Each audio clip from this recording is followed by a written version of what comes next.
Now to another big concern, water. Resolution could be coming after years of issues with White Bear Lake's water levels. Megan has more on a proposal introduced in our legislature that could finally solve this problem.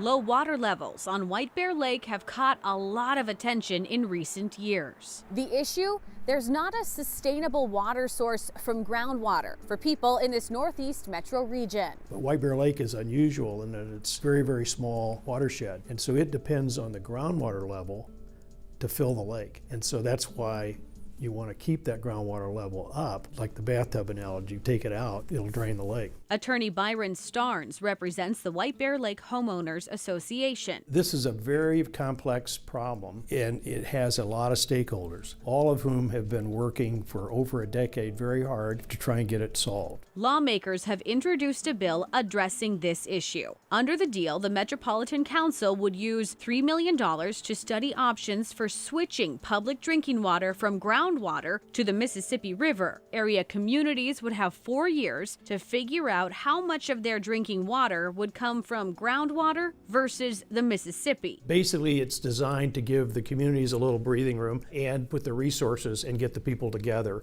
to solve the problem, and also to solve an immediate problem that Lake Elmo has about its water supply. Lake Elmo had a lot of housing units going in. Their current system doesn't have adequate supply. And this all goes back to 2013.